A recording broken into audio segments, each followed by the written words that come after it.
juu alikuonesha mapendo ya munene sana.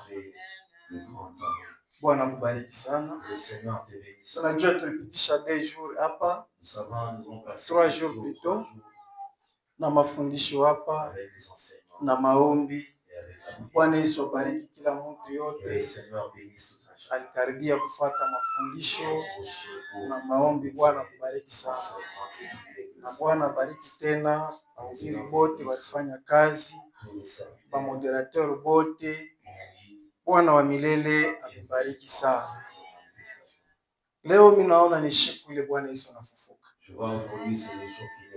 Ndio vile basomaji pa Biblia. Leo ndio siku Bwana Yesu anafufuka sasa. Nasikia ba mama wanasema leo tuko nakumbuka ufufuko wa Bwana Yesu. Tutakimbia mbio sana mu maandiko. Tuko mu Romains chapitre 5, premier verset na deuxième verset. Nous sommes dans le livre des Romains, chapitre 5, premier verset et second verset, Amen. Romains, chapitre 5, verset 2, nous lisons la parole de Dieu. La Bible dit, étant donc justifiés par la foi, nous avons la paix avec Dieu par notre Seigneur Jésus, à qui nous devons d'avoir eu par la foi accès à cette grâce, à laquelle nous demeurons fermes et nous nous glorifions dans l'espérance et la gloire de Dieu, parole du Seigneur. Amen.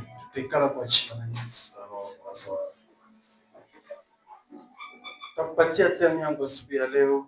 Je donnerai le thème de ce matin. Inasema la justification. Le thème est en train de dire kuhesabia. La justification. Kuhesabia. Kuhesabia haki. Voilà. Kuhesabia haki. Donc kama unasema kuhesabiwa aweke ile haki, akutajua sema anahesabia nini. Bwana kubariki sana. Que le Seigneur te bénisse. Huyu ni Paulo kunafundisha. C'est Paul qui est en train d'enseigner. Yesu anesha kupita kwa msalaba. Jésus est déjà passé à la croix. Anesha kufanya kazi ya msalaba. Il a déjà accompli l'œuvre de la croix. Le temps Kristo alikuwa kwa msalaba, Pendant que le Christ était à la croix, tulijifunza hapa siku moja. nous avons eu à apprendre un jour ici. Tunasema kazi Yesu alikuwa kufanya chini ya ulimwengu. L'œuvre que le Christ est venu faire ici sur terre. Kia kwanza Première chose, alikuwa kuregle situation il est venu régler la situation. ya Adam hapa pa dunia. La situation d'Adam ici. Ni situation kali Bwana Yesu alikuwa kuregle. C'est la situation que le Christ est venu. Biblia inatufundisha kusema La Bible nous dit ceci. le temps Adam alimkosea Mungu. Au moment que Adam avait fauché devant Dieu, Adam anabeba nature ya diable.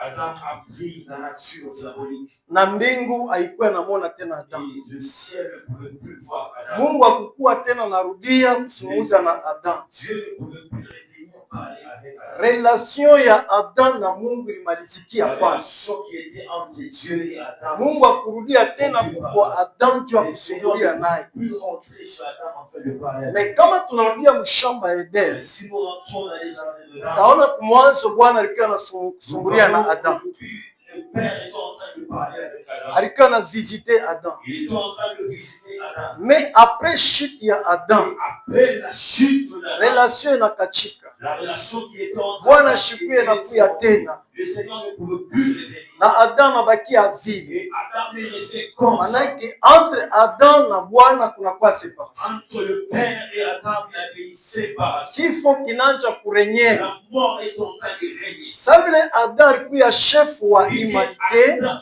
était le chef. alikuwa chef wangu na chef wako. Il était Sema kwa notre bien. chef. En d'autres sens, c'était notre Père. Adam alikuwa chef wangu na chef wako. C'était notre Père et moi en d'autres sens. Yeye ndiye alipasha kutuonesha kiasi kufanya. Qui devait nous dire qu'est-ce que nous devions faire. Namna ile tunapasha La kurenyera, manière dont nous pouvons régner. namna ile tunapasha kuabudu La Mungu. manière dont nous pouvons adorer. Mais Adam alishindwa. Mais Adam a échoué. Vile Adam alishindwa, Et que Adam a na échoué. shi bote tulifuata mkongo yake, Tous on était derrière lui dans l'échec. tulishindwa. Nous avons échoué. Kwa maana Bwana Yesu anasema voilà pourquoi Christ est en train de dire, kama kiongozi kipofu anaanza kukuongoza, si un dirigeant aveugle, ule kuna kuongoza ni kipofu. si c'est lui qui dirige un aveugle, Kama anaanza kwenda s'il commence à marcher, akaanguka munjini, il tombera dans un trou. wewe utapona. Toi, tu seras sauvé. Eglise chambo hili, wewe utapona. Toi, tu seras sauvé. Hapa kazani tu unafuata Nous kipofu, sommes en train de suivre un ule aveugle. unatuongoza ni kipofu. C'est lui qui nous conduit à Je iko naenda munjia Il est en train de shitu passer. kumkongo yake. Nous sommes derrière lui. Sasa ule kipofu Si l'aveugle anaanguka mule munjimu wa tombe kwanza, dans un trou, mama utabakia tu seras na wewe sauvé. utamfuata. Oh, je suis. Sio ya nini utaanguka mule, Pourquoi tu m'as donné? juu yeye ndiye alikuwa kiongozi wako. Ah, c'est lui. Wewe hukujua njia, Toi, tu savais. yeye ndiye alijua njia. Lui, ça est. Hata ndio ile Mungu aliambia, Attends, c'est celui qui yeye ndiye alikuya mwenye alijua njia. connaissait les chemins. Panga mimi naweza kushange. Par là, je peux changer. Njia ni mtu, Le chemin, c'est une personne. njia ni mtu. Le chemin, c'est une personne. Maana yake Adam alikuwa shame yetu. Adam était notre chemin. Sasa Adam anaanguka, Adam est tombé. shi bote tu. Nous tous, sans volonté, nous sommes tombés. Bwana kubariki sana. Shi bote tulianguka. Nous tous, nous sommes tombés. Panga napenda kusemezea kwa mafamilia, Là, je vais parler aux familles principales, wazazi. aux parents. Unaona wakati Mungu anakuumba, Tu vois, lorsque le Seigneur t'a créé, Mungu anakupatia kizazi kile huko. il t'a donné la famille que tu as. Ukuye baba, Que tu sois le père, ukuye mama. que tu sois la mère. Wewe njoo njia. C'est toi les chemins. Bwana kubariki sana. Que le Seigneur. Wewe njoo njia. C'est toi les chemins. Wewe njoo chef wa kile kizazi. C'est toi-même le chef. Kama wewe unafanya erreur, C'est toi, tu connais les règles. jua sema kizazi kiapo Sache-le que itasubiri les conséquences. tu vas subir ça. Nawezi kuona baba, Tu peux voir un parent, le papa.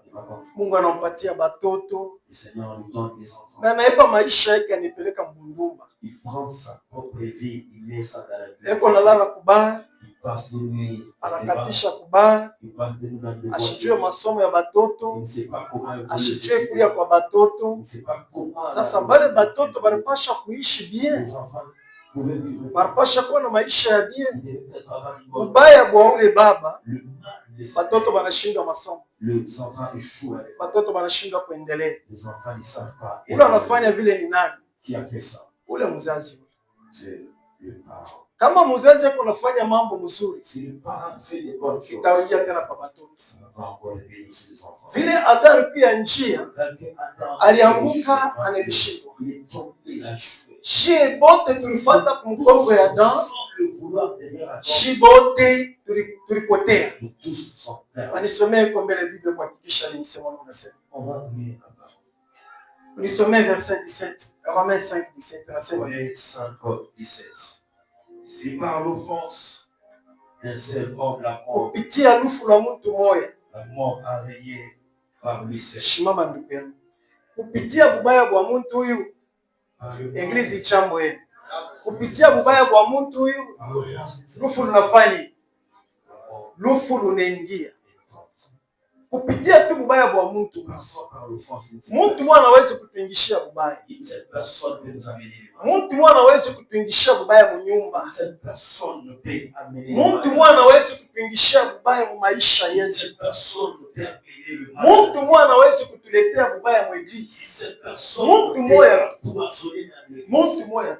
Une seule personne. Unawezi kuleta malheur mu nyumba yako. Tu peux amener le malheur. Unawezi kuleta malheur mu kizazi Tu chako peux amener le malheur dans ta famille. kupitia vitendo vyako Par tes actes. bila uko nafanya. C'est ce que tu fais. Unawezi kuleta baraka, Tu peux amener la tu bénédiction. kama unawezi kuleta laana.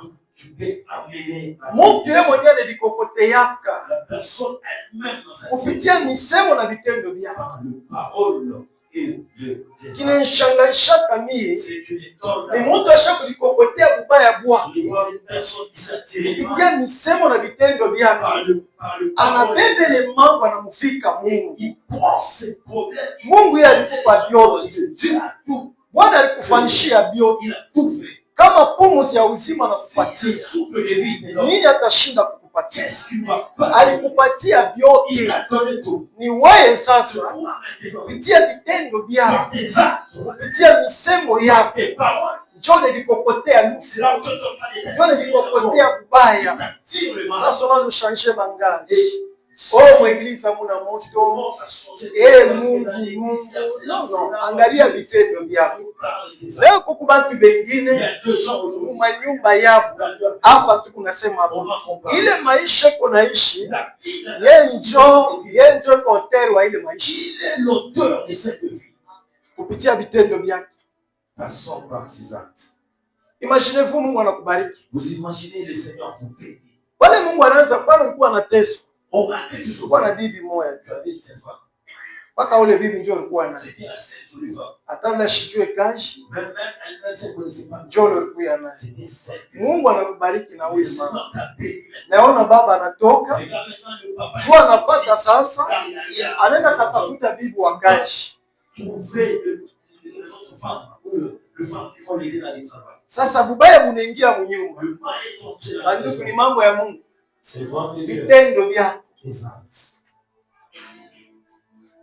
Unaweza kuleta bubaya mnyumba unatesesha watoto. Tu peux amener la malédiction dans la maison et les enfants partis. Biblia unasema kupitia bubaya bwa Adam. La Bible dit parce Lufu que lunaingia. la mort est entrée. Na lufu lunarenye. Et la mort a même Unawezi kuleta bubaya kutawala mnyumba yako. amené le mal dans ta maison. Unawezi kufavorize lufu kurenye mnyumba yako. Tu peux favoriser la mort. Unawezi kufavorize esprit ya umasikini Tu peux mnyumba yako. favoriser la pauvreté dans ta maison. Kupitia vitendo vyako. Passant par tes actes. Na kama unabadilisha vitendo vyako, Si tu changes tes actes, au utaona mambo yote tu yanabadilika. verras les choses changer. Sasa vile Adam ifanya vile, Puis Adam a wanasema lufu lunaanza kutawala. la mort a commencé à venir.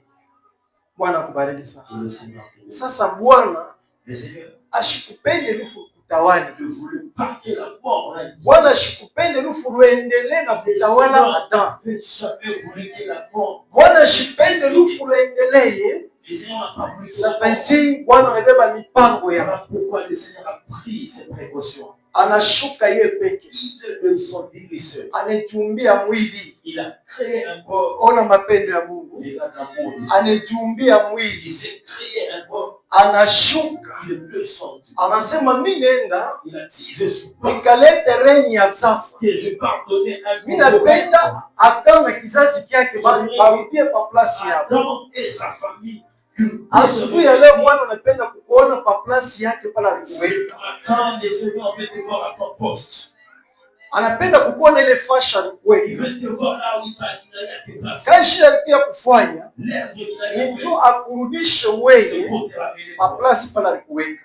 au poste où il t'a Le temps Bwana anashuka nilifanyishia mwili yake. Le temps que le Seigneur s'est formé, Bwana anaingia mwili mwili. il est entré dans ses Chez le corps. banete incarnation. C'est ce qu'on appelle l'air. Bwana anaikala mwili mwili. Il est Anashuka kudunia. il est descendu sur la terre. Eno na shaba ya pia kufanya miujiza.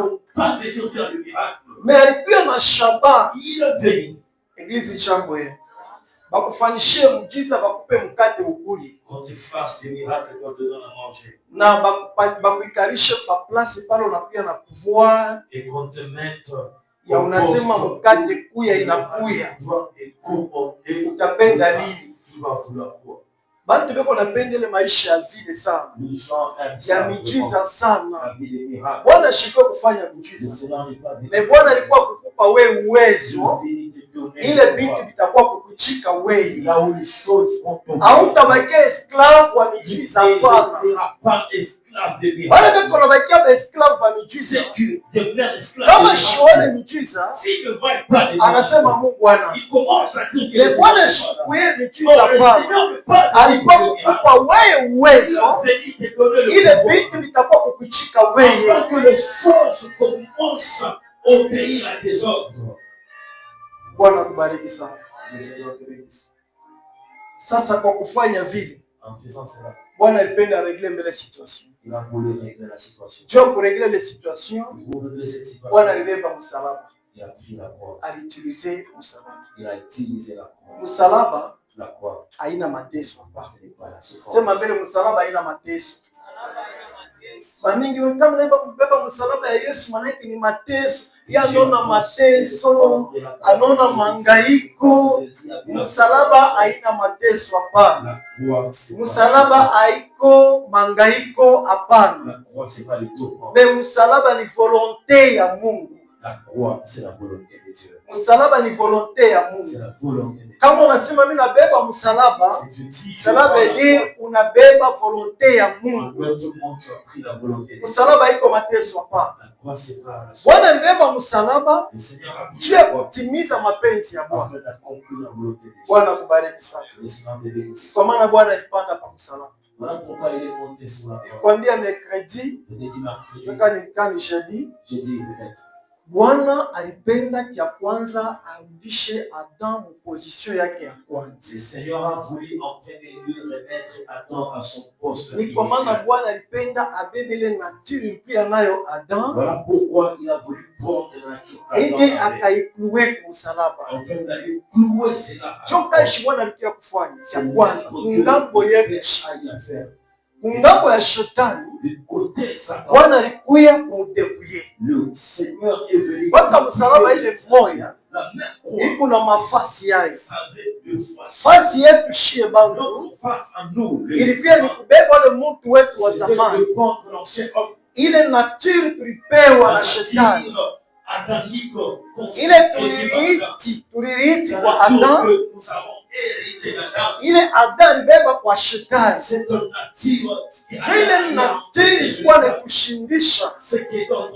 Ile nature ndio ilituweka mu separation na Mungu. Ile nature ilituweka mbali na Mungu. Entre shie na Mungu panakuwa kilumbashi. Na mumakari ya Mungu alitufukuza. Tukatoka mshamba Edeni na tunaanza kuhangaika vita. Kwa maana lufu lurenye juu. Sasa Bwana Bwana anakuya ngambo yetu shie, alikuwa na mapendo, alitilize mapendo. Sasa sisi banamuita réparateur de péché. Voilà. Alitilize mapendo ya Mungu kwa. Quelque soit tulimukosea, quelque soit tulifanya mabaya, Bwana shikukonte tena mule mubaya. Bwana alisabwa mule mubaya, alitilize mapendo juu ya kwa kutokoa. Na mapendo ile Bwana alitilize aine mapendo yetu shiba, alitilize mapendo ya Mungu kwa. Ile mapendo iche kubalula, mapendo iche kuangalia zambi, mapendo iche kubalula zambi. Chele mapendo Bwana alitilize. Leka Bwana kona shuka akubalule tena zambi ya Musa, akubalule tena zambi ya ulimwengu.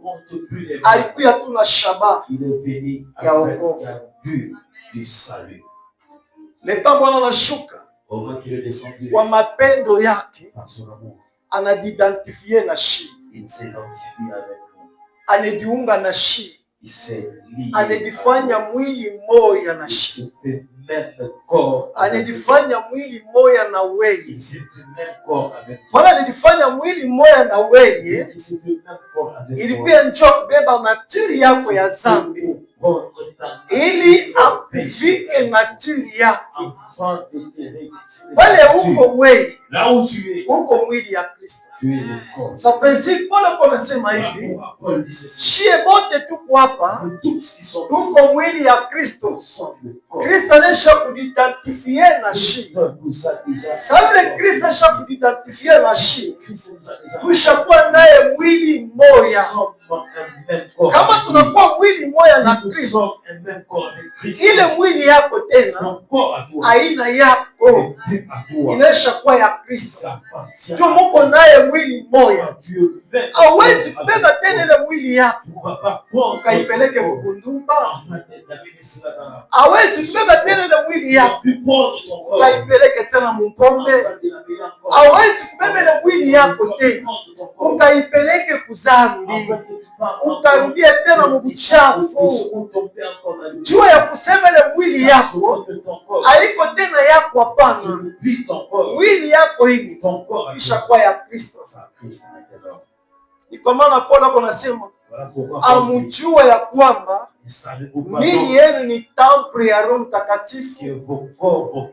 Mwili yako ishakuwa makao ya Mungu, ni fashi ile Mungu mzima anakuwa kuikala.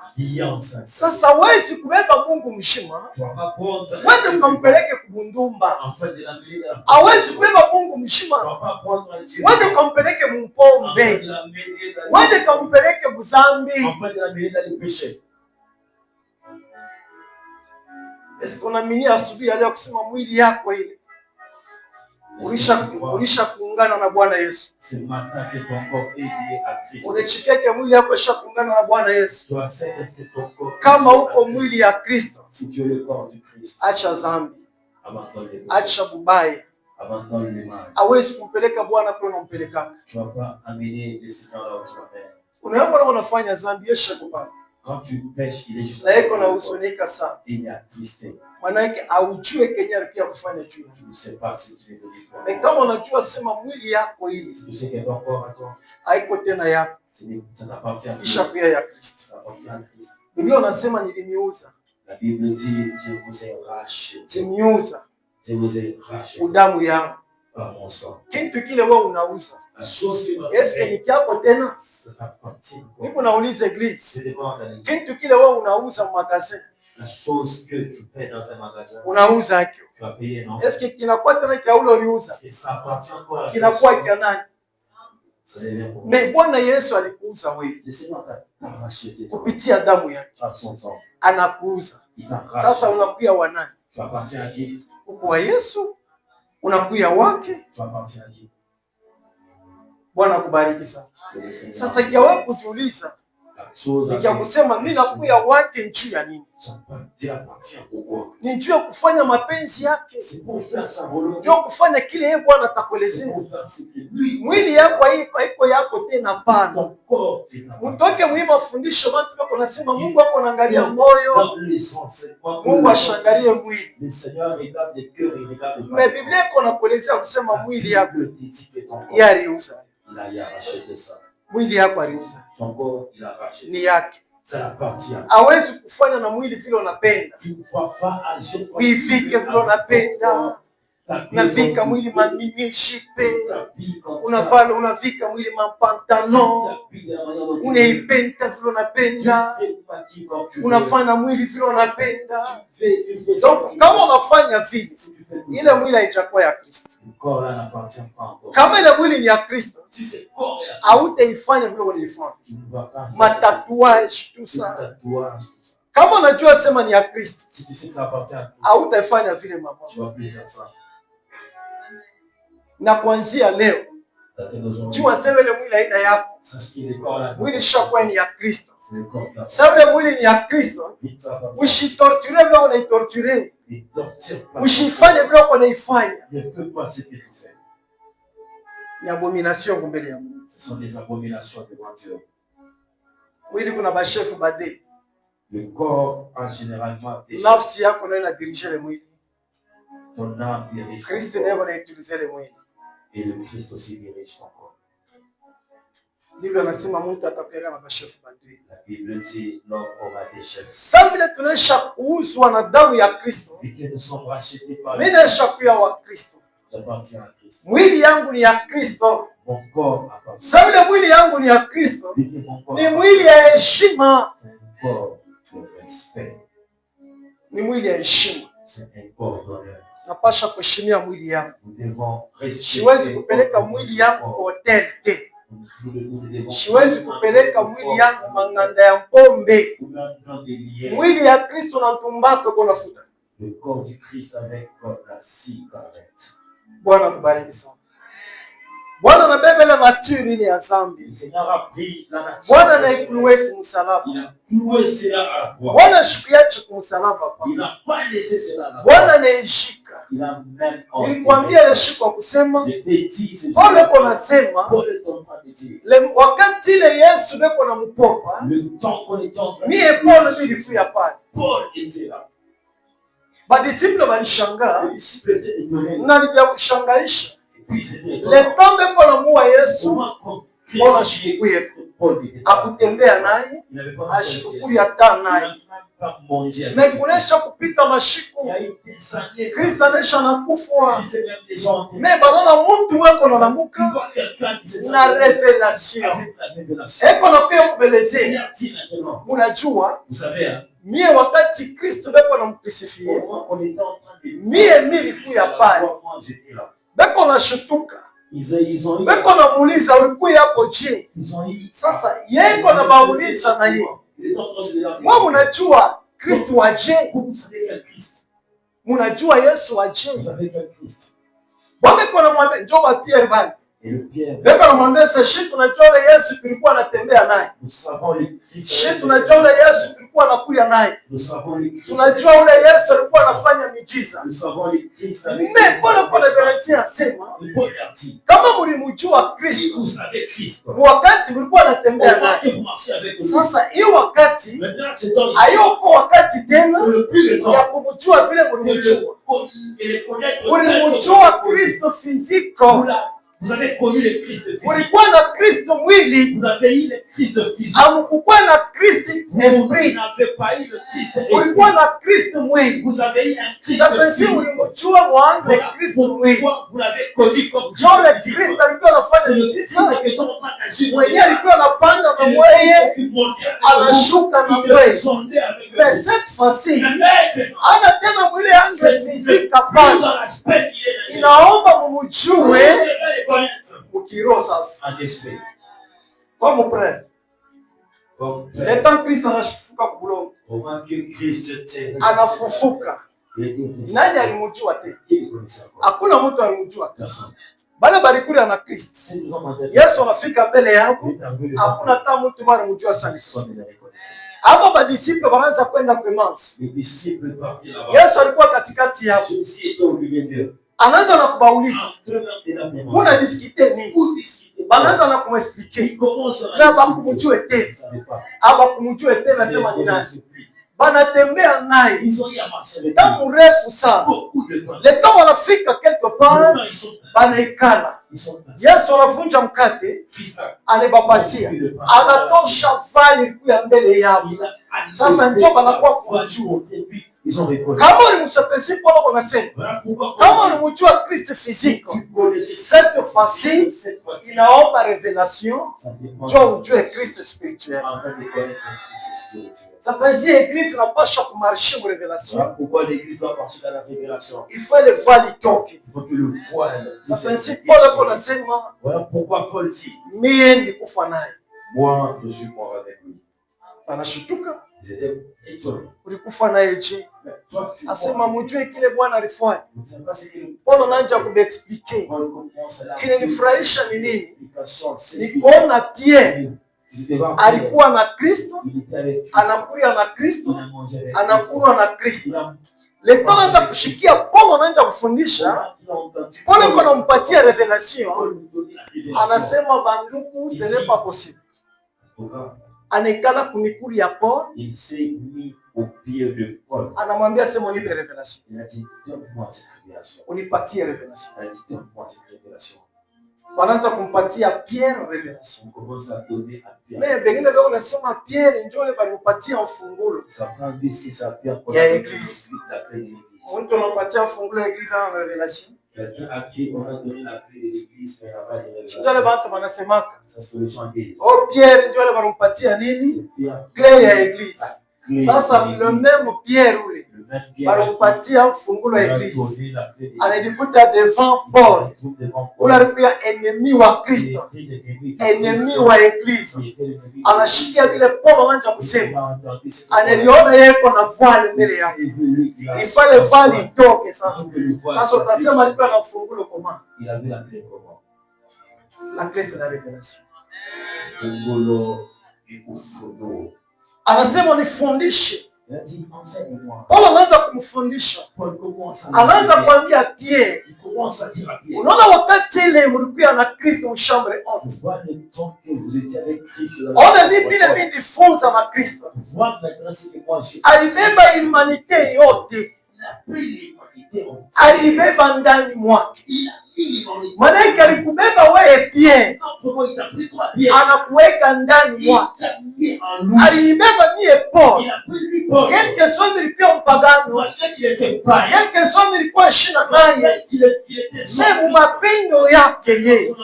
Alinibeba.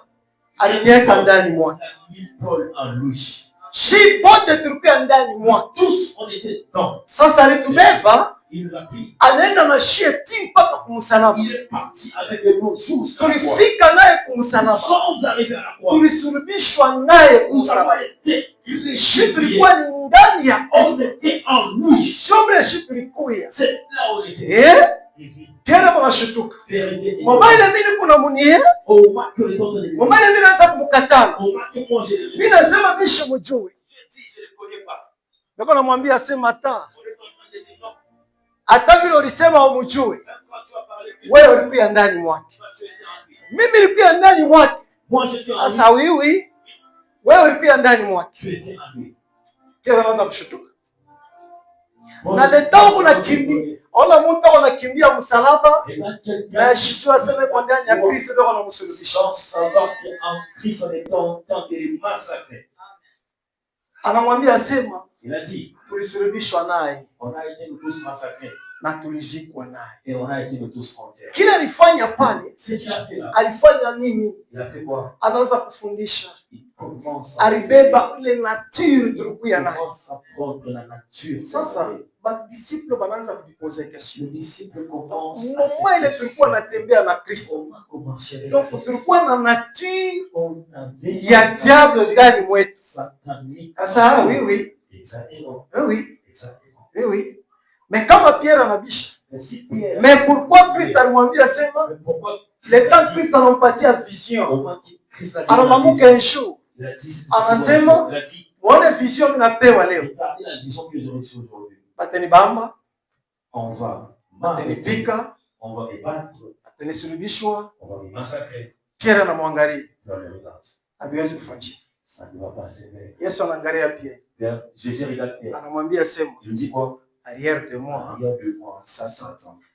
Ile siku Ce jour-là, pale Pierre anafundishwa na Paul. quand Alikumbuka ile parole. Pierre enseigne, Satan si, ses enseignements, Bwana alisema arrière de moi Satan. voilà pourquoi Oui. Christ a dit, Le temps ulikuwa anatembea naye. au moins que je Le temps ulikuwa naye. Ulikuwa na ile nature. Ilikuwa yato. c'était pas encore sorti.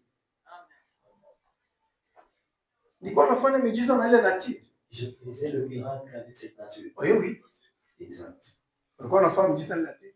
Je faisais le miracle avec la nature. Nilikuwa nafukuza mampepo sasa. Pendant que je chassais le diable lui-même Ulikuwa nafukuza ile mampepo na ile nature. avec la nature du diable.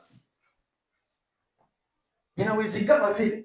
Est-ce possible? Ah oui, C'est possible. inawezekana. C'est possible.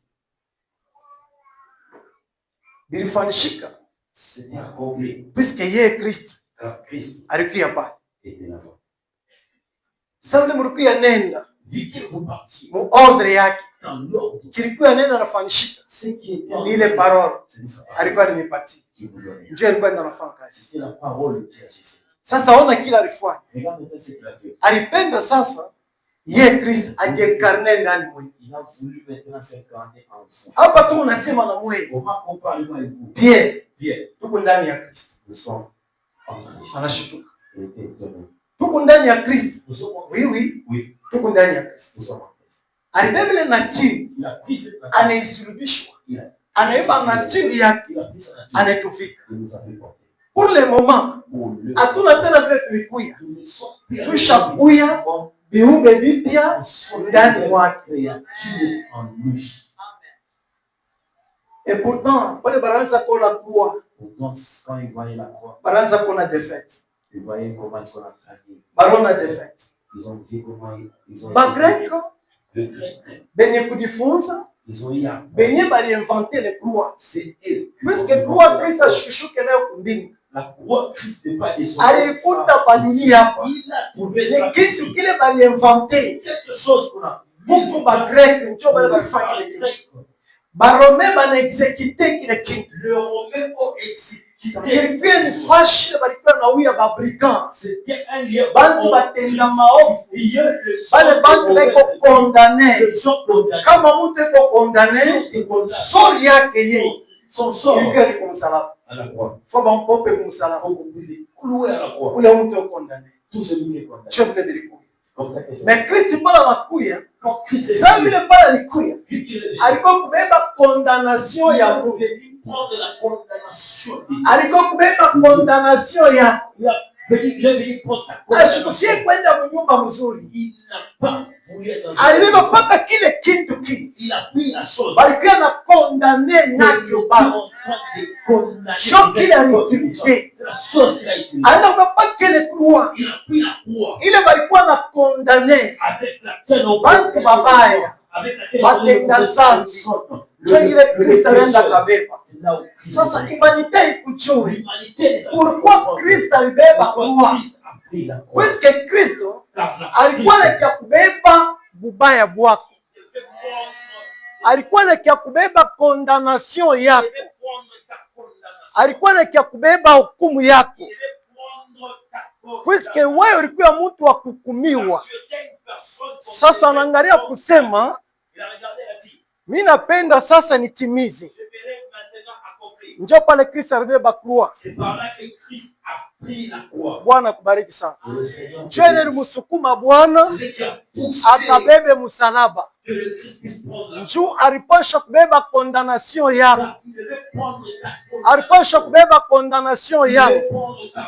Tout le temps tulimkosea Mungu. Tulikuwa condamné. Na ile condamnation yetu ndio ilifanya kenufu lurenye. Sasa Bwana alikuwa kumettre fin. Kwa ile lufu ilikuwa ni tawala. Njoo aweke fin. Kwa ile lufu ilikuwa ni tawala. Il faut atoshe les condamnations. Bwana kubariki sana. C'est ainsi alibeba croix. Voilà pourquoi il a pris la croix. Wale bantu wanamwangalia. Mtu alikuwa anasema mimi ni mfalme wa Bayuda. Quelqu'un qui se disait Bashifu walikuwa wanamchunga. Wanasema tunachunga mtu akuya kutukombola. Quelqu'un qui vient nous sauver. Roi des Juifs. Le roi mfalme. Alikuwa anafanya miujiza, alikuwa anafanya yote. Mais banamwona anabeba croix. Leta alibeba croix. Bantu wote banekala beko na mwangalia. Bagreke beko na mwangalia. Koma ye roi. Roi mshima. Akakufa rufu lwa bandi. Wakafanya kalkili yao. Wakafanya matematiki yao. Bon, ni resultat kani. Ile nawezi kuonekana wa roi akakufa rufu lwa bandi. Si kama alikuwa roi ashikupasha kufa hivi. Barome banoma defect. Wanatengesha kichwa wanasema kama alikuwa roi akupasha kufa ule rufu. Mais kama roi akakufa rufu lwa babandi. Asema habakuaminie kile kilipita pa. Habakujua siri ilikuwa inapita pa. Bayuda nabo wanashimama. Wanaangalia wanasema mais njoo mwenyewe Messi tulikuwa na chuo. Le Messie qu'on attendait. Mishi njoo le mama wa Msamaria kama alikuwa pale. Donc kama alikuwa pale, alikuwa sasa le temps il croisé naye. Vile mposer question. Mimi nasema wewe unaniprophétiser. Wewe unaniambia hivi. Wewe Messi? C'est quoi le Messie? Aliniambia asema njoo mimi Messi. Na nilienda. Mimi naambia bantu kuyeni muone Messi. Par le Messie. Na bantu bana Et les gens sont venus. Mais Messi, le Messie akufa lufu lwa imote. En train de mourir comme ça lui. Uyana Messi. C'est pas le Messie. Balute mu Messi kwa. Ils ont douté de la seigneurie de Jésus. Ana Messi.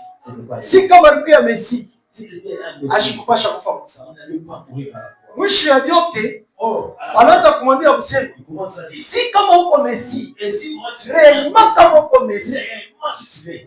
Mtu alifanya miujiza, wanaona miujiza, wanakulia mikate, wanakulia samaki, Lazaro wanafufuka, mtoto wa Munai huyu anafufuka, anafanya miujiza na miujiza. Meku msalaba, wanamsabu, wanasema haina misi. Wala alikuwa anafanya miujiza, walikuwa wanasema wi, mimi nakumbuka leta eko Munai, eko na mwisho huyu mtoto Munai, balipa wimbo, eko nasema huyu ni Mungu anakuwa kutufizia. Sasa wanaanza kuwa na ule alisema ule wanaanza kuimba, kome na Mungu alikuwa kubavizite, wanamuona kumsalaba, wanasema haina yeye, tuchunge mwingine, haina yeye. Bwana kubariki sana. Wanasema no, haina Messi.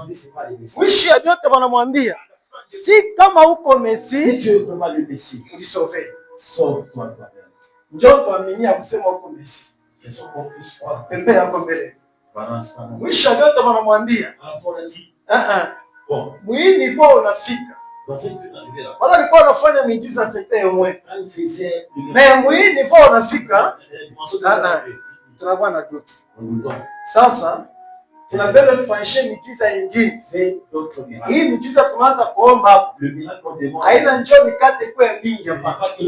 Toka kumsalaba. Ujisove. Ndio tuaminia kusema wao uko Kristo. Hakuna mtu aliaminia ya kusema yeye ni Kristo. Unaona kama unabakia miujiza. Uko riski Kristo akupita. Bwana kubariki sana. Anasema hapa fanya miujiza jisove. Abakuaminie siri ya msalaba. Abakujue msalaba ni nini. Badisiple wenyewe walitembea na Yesu. Ndio walipasha kukomprendre. Ndio Kristo alitembea nao. Kristo alikuja nao. Alikuwa anawafundisha sina usekret. Kumilima alikuwa anapanda nao. Eko anawafundisha. Wao walipasha kukomprendre. Kama kukomprendre walipasha kukomprendre. Siri ya msalaba ilipasha kuya pale bantu. Wale bantu 12 walikuwa wanatembea. Meangalia wale bantu wanafika hivi, wanaona chef yao, wanambamba. Gloire à Dieu. Kristo mwenyewe alibeleza kusema, "Mshiku kwa leo, niye Kristo." Itakuwa skandali kweli. Wanaanza kushtuka. Itakuwa skandali kama asema muamini. Mshiku kwa leo, itakuwa skandali kweli. Leta wanaomba Kristo. Kristo wanaona mateso, wanaona skandali. Wote wanakimbia. Dieu wanakimbia. Wote wanakimbia. Le seul disciple, ule alikuwa anafuata. Kule wanaweza kwenda na Kristo. C'était Jean. Ule mimi naweza kusema, Kristo alikuwa ndugu yake wa mwili. Alikuwa anamfuata. Eko nenda na kufuata. Nishichue pale. Kama anaanza kushimama, eko naambia bantu, no, wacha mkubwa yangu. Wacha mkubwa yangu. Wacha mkubwa yangu. Meshi kujua kusema, hiki mkubwa yako anafanya nini? Ashukomprani. Uko mtu mmoja ndugu yake wa Kristo alikuwa ni Yuda. Alikuwa mtu wa makali sana. Yeye alipenda kufanya na mafujo. Ashukomprani kitu. Na kama unasoma utaona vile vitu shida na shida. Après avoir comprendre. Mais pas alikuwa na shida. Ashukwe mwenye comprendre. Namba disciple walikimbia. Hakuna mtu alikomprendre sio ya msalaba. Waliona defeat. Sasa sisi tunabakia leo bila ufahamu. Basi ndio unaona msalaba kama étant msalaba kama vile defeat. Bwana shikupende vile. Sasa sisi Bwana alibeba Paul. Anamfungulia le siri. Anamuelezea. Ona msalaba vile. Regarde la croix telle que tu Ona vile nilifanya kwa msalaba. es. Le temps Paul anaona vile vilikuwa napita kwa msalaba. Paul a vissé. Paul a prié à haute voix. Anasema kilikuwa ni victoire. Kile kitu tulikuwa naona comme temps de fête. Alikuwa de fête hapana. Kitu tulikuwa ndani mwake. Kitu tulikuwa séparé naye na Mungu. Hakukuwa façon ya shi kumwona Mungu kuongea tendo naye. Lazima tabernacle yabo walikuwa wenye kuweka lieu saint. Ile lieu saint walikuwa washakuweka kofari. Hakuna mtu anaweza kuingia. Ile ni fashi ya Mungu pekee. Hakuna mtu anaweza kuona. Sasa Yesu anaambia Paul, ona kilifanyika. Ona kusalaba. Ilikuwa na reconciliation. Kile vilikuwa nafanya c'était la réconciliation. Vilikuwa na reconcilier ulimwengu na Baba. Sio kile vilikuwa nafanya parce wewe na Baba hakukuwa mapatano. Baba shipasha kwa kwetu na wao shipasha kwenda kwa Baba. Ya Baba hakupasha kujiprofite. Ulikuwa privé ya Baba ya mbingu. Wao ulikuwa privé. Hakukukwe na paa. Mchukukwe na paa. Siku msalaba ilikuwa nafanya reconciliation. Ilikuwa natosha Baba kula kui. Sio unaona vali pasonga vile. Mungu anatoka kula kui. Anakuwa kutana na imani.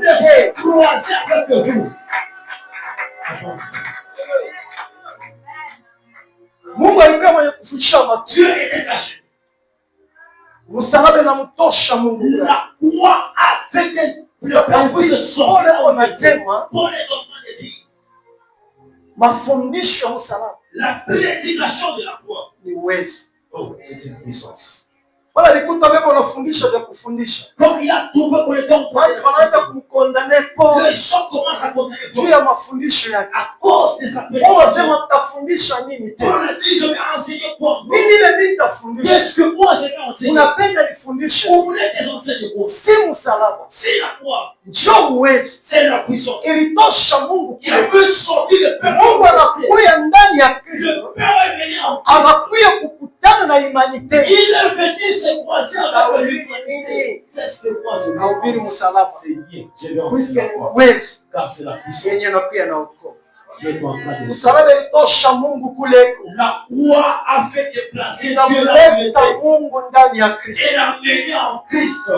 Mungu anaingia ndani ya Kristo. Le Père est entré en Christ. Anafanya kuwazimana na Il wewe a ndani ya fait le croisement avec toi. alifanya kuwazimana na wewe Il ndani a ya fait le croisement avec toi. sasa hizi leo Voilà pourquoi aujourd'hui, Mungu yuko pale huko. le Seigneur est là où tu es. Pesa anasema hivi. Il est en train de dire, Pale sasa mtaungama lorsque vous allez wawili matatu. que toi, Mie niko katikati je yenu. suis le milieu de vous. Westa msalaba shakuosha kule. Mie niko pale. Je suis là où vous êtes. Yesu afaa kwenda kumsalaba. Jésus avant de monter à la croix, Anasema, il dit ceci. "Wewe hata ukiingia nyumba yako, Même si vous en avez unaanza kuomba pale. vous commencez à prier. Yeye yuko pale. Lui, il est là-bas. Ana tena mbali. Il est plus loin. Ashifushame tena Il ne mbali. se cache plus. Msalaba inaisha La kutosha. croix là, Mungu yuko pale huko. le Seigneur est là où Basi tu es. leo Voilà pourquoi unakuwa na ile tu privilege as ce prix ya unamwita de la anakuchika et de répondre. entre wewe na Mungu. Entre toi et Dieu. Hapana fani Il n'y a tena, plus de voile. hapana fani. Il n'y a plus de voile. Msalaba inaisha kupasula fani. La croix a déjà Wale kuna fait kwa le voile. kukuchika wakati wote utamwita. Il y a ta Ukimwita kushiku Bwana na pia tu kukuchika. appelles la vie. Ukimwita asubuhi Bwana na pia kukuchika. Kwa katikati yako na wewe Milieu de toi et Dieu. Mungu hapana fani. Au kupitia Yesu Kristo. Est-ce que tu peux pas te donner?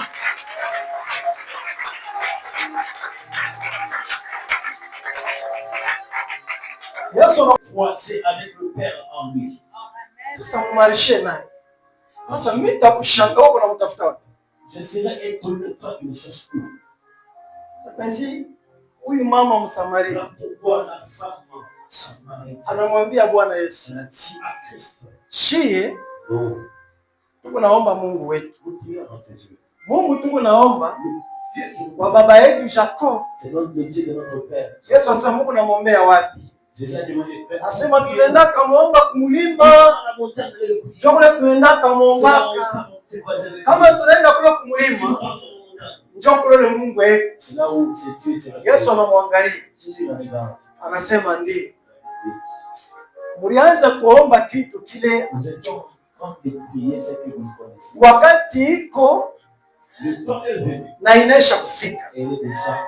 Ile ana tena kumulima. Là où ça sera pire. Maana Kristo alikuwa anamwelezea Notre pour Christ. wakati inaisha kufika. Le temps est venu. Nyie huyo kunasumbulia na mimi. Moi, est-ce que tu parles? Mimi nitakutoshea kumulima. Je vais le faire sortir. Asitakuwa tena kule kumulima. Il ne sera plus. Mimi nitakuletea yai. Je vais te le Hautakuwa mbele kazi Tu tena. n'auras plus Ya kwenda kumtafuta d'aller chercher à la montagne. utakuya naye. Tu seras avec lui. Takuletea na. Je vais te l'avoir.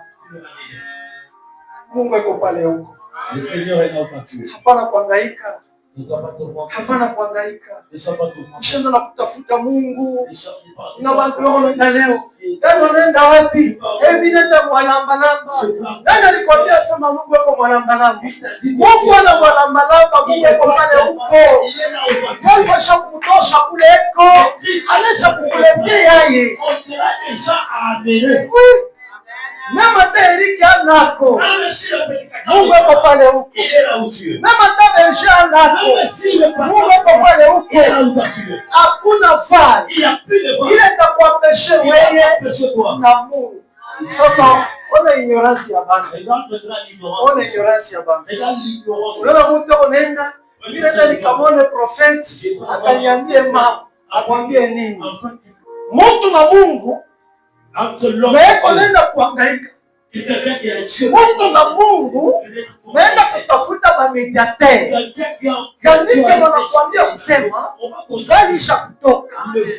Hakuna bariere. Sasa huku natafuta nani? Sasa hivi unaenda kulanda bantu. Wanabao hapa ndio kumwona Mungu. Uke uone mambo fulani. Uombe kilibite. Uombe hivi. Omba maombi ya Esther. Anaomba maombi ya Esther. Omba maombi ya Mardoche.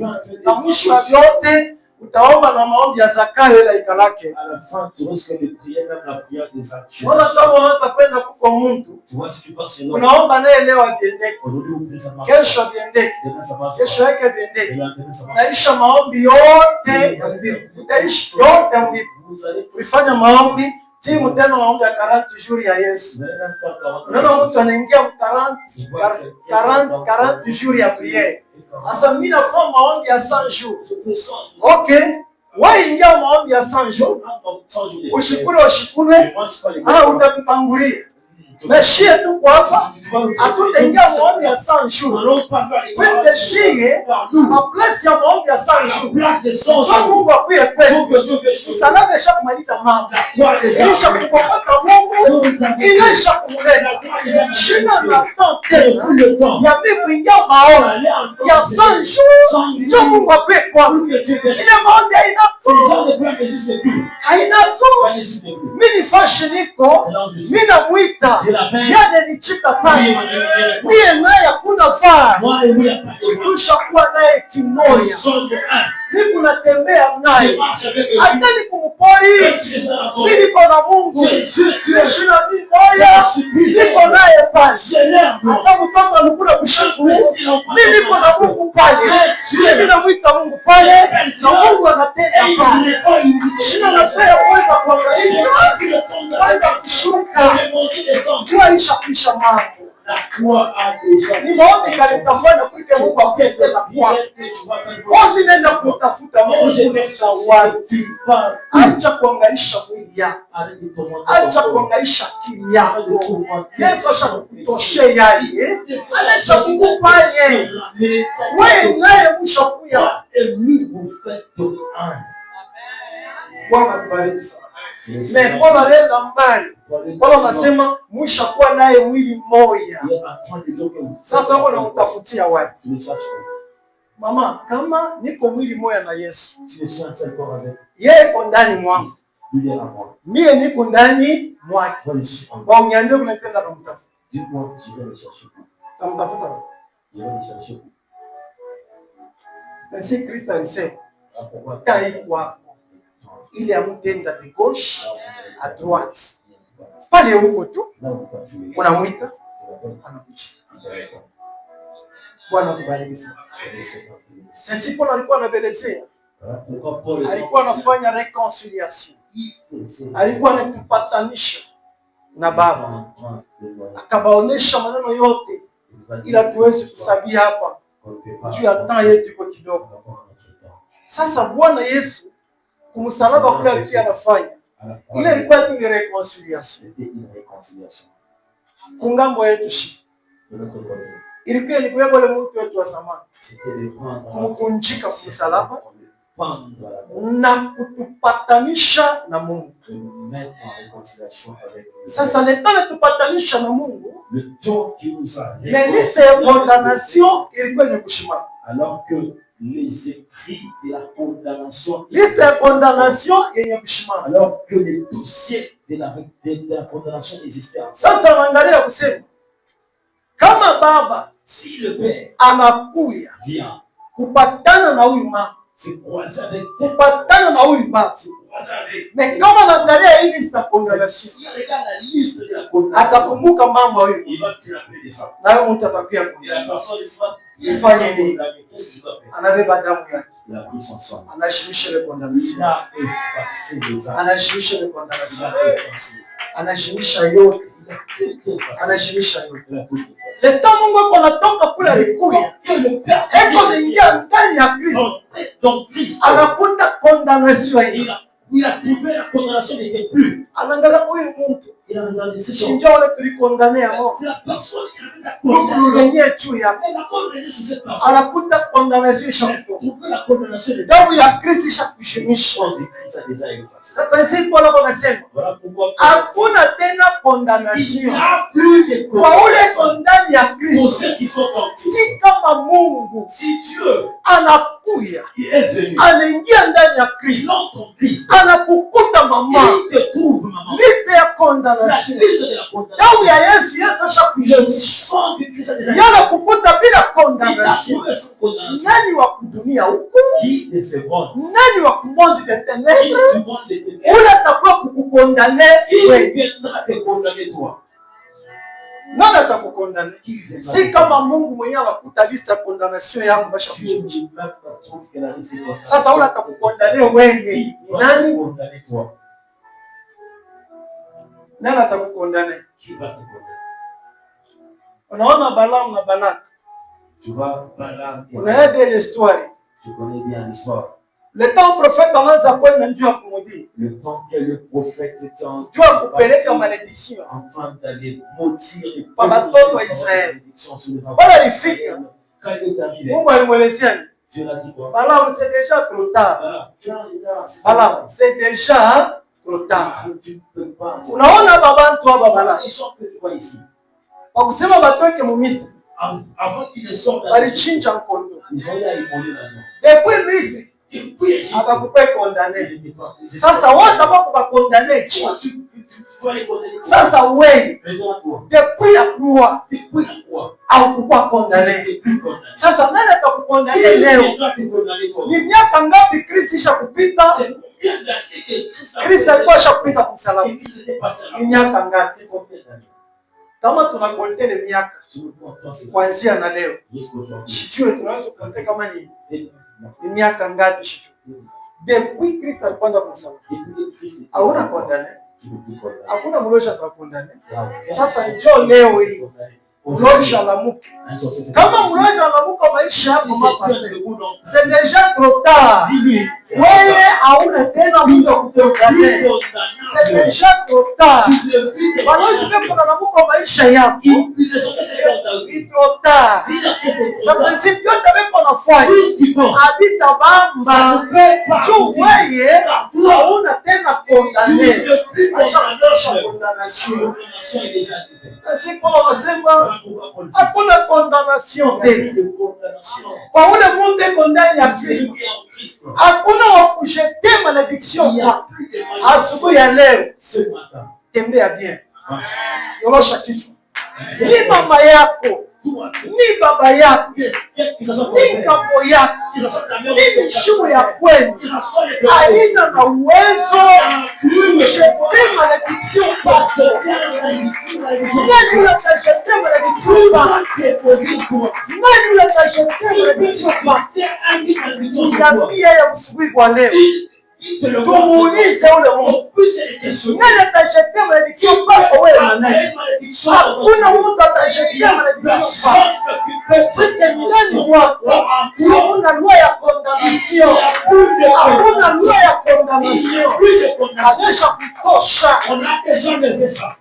Kama wanakusemea misemo, si on dit des paroles, ile misemo iko nili essence effet. Paroles sont nulles. Et sans kama wanakutekea binti, si on te piège, ile binti liko nili essence effet kwa et sans te condamner à ça. Oh, tumuwe tumutekee. Hakuna.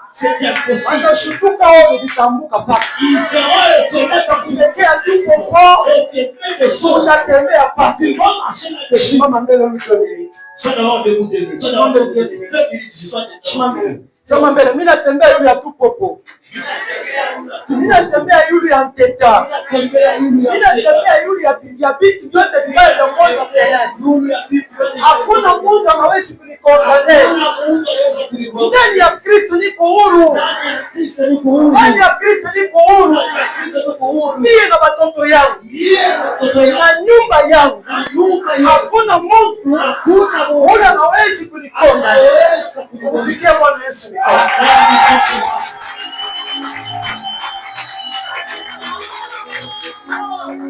Nakumbuka mambo moja. Baba alisemaka hapa sauti moja. Anasema kulikuwa mtumishi mmoja alipenda kulaani mtoto wa Shekina. Baba alikuwa na revelation. Baba anasema hawezi kumwadili mtoto yangu. Hawezi siri. Hawezi kumwadili. Ameshamtosha kwa revelation. Ameshamtosha kwa revelation. Hakuna fasi kumwadili. Ni mtoto wa Benjamin Moïse. L'enfant de Benjamin. Personne ne peut me condamner. Bwana akubariki sana. Hakuna mtu akutukondane. Personne qui peut nous sommes libres. Nous sommes libres pour loi ya libres à la loi de condamnation. C'est ainsi kama unaona mwéglise. Voilà pourquoi tu vas dans l'église. Mungu anakuwa na rufu lwake. Une personne qui avec sa mort. Wanamteka vya kumteka. On a piégé des choses. Ule mtu anafia kufa. Personne veut mourir. Mais kama nakanyanga mwéglise. Hii yetu ni fashi le bale bantu abakondana. Nema teko na rufu lwaje. Akaba alisema atakufa kesho. Mais akakanyange hapa. Ile loi ya condamnation izanguka tombe. Bwana kubariki sana. Le Seigneur te bénisse. Paulo asema daktari kio kumsalaba.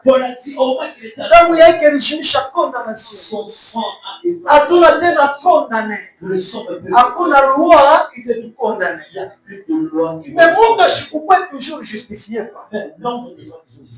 Bwana kubariki sana. Wanabeba ule mtu wa Yesu aliingia kulongo wanamshika. Jésus est entré dans la terre là. Siku ya kwanza. Les jours. Bwana yuko mkaburi. Il était en train de. Siku ya pili. Bwana yuko mkaburi. Tanzania kungambo ya shetani. Je me dis du côté hakujua kile Mungu alikuwa anafanya. Ça veut pas ce que le Christ faisait. Hakujua kile Kristo alikuwa anafanya. Ça veut pas ce que le Christ faisait. Puisque alimulakaka Bwana Yesu.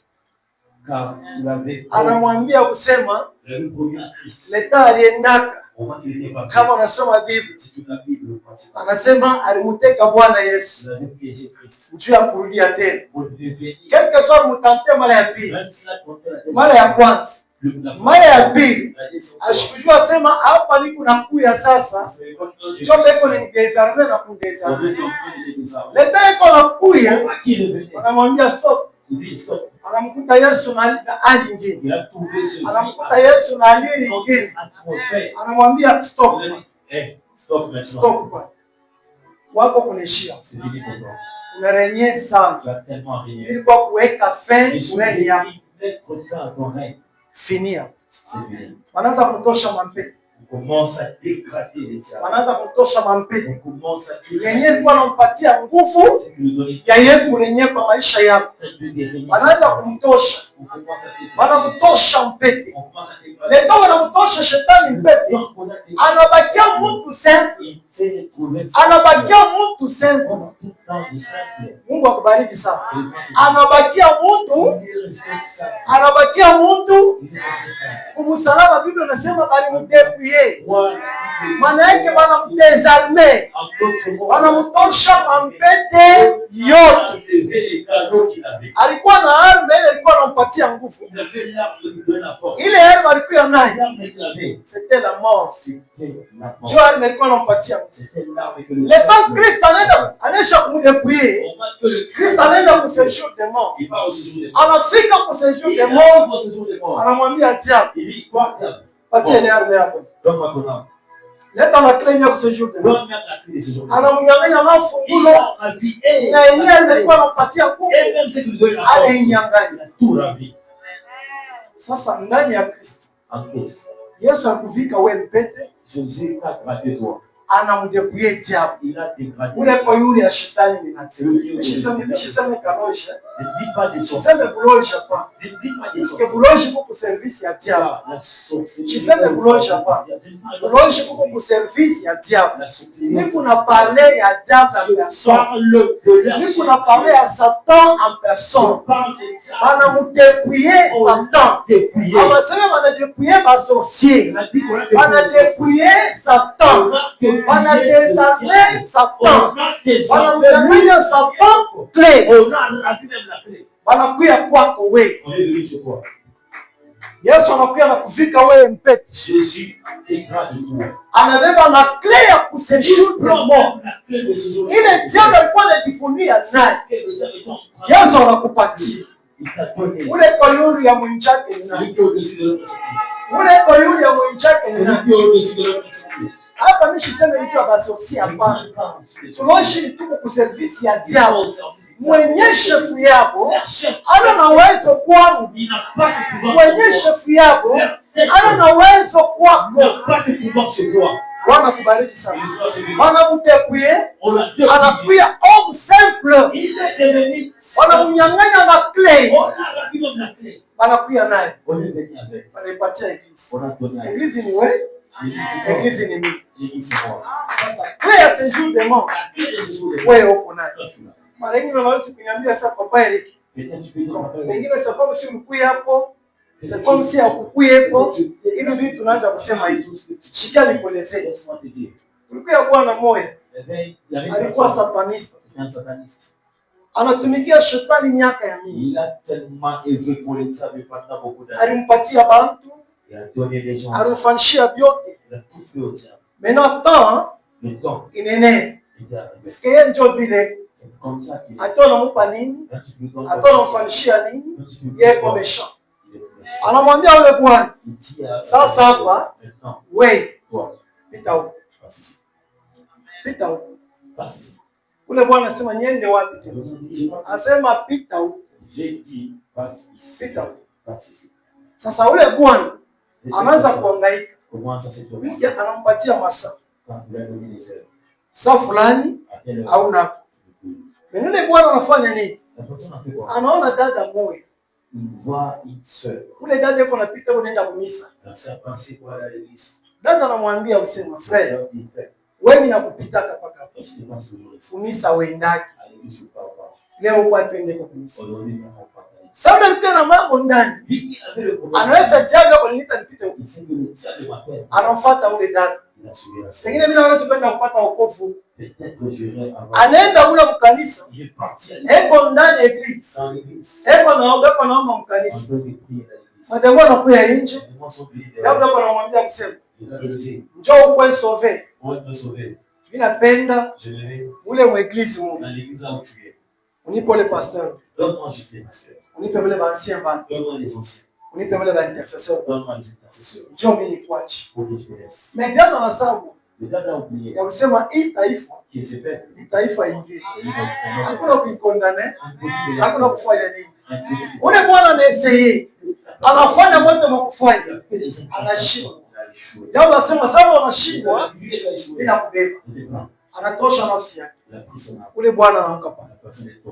Banda na ile nafsi. Hii ni ushuhuda ule bwana. Anaenda kamweka msejuri yake demo. Anamfunga kule kusejuri demo. Asema nanyeka munjimu moya. Mweushi. Ananiweka masheni. Mishione te. Anaweka masheni ina kadena. Anaweka kukinwa yangu. Ananifunga. Mimi nabakia Mungu. Sasa le temps pasteur anaangalia. Bazee wanaangalia. Basi sisi barukia hapa. Mungu atake tu inji. Hakuya kufia munisa. Hapana. Hii fashi. Haina fasha mtu kufia. Hapa pana rufu.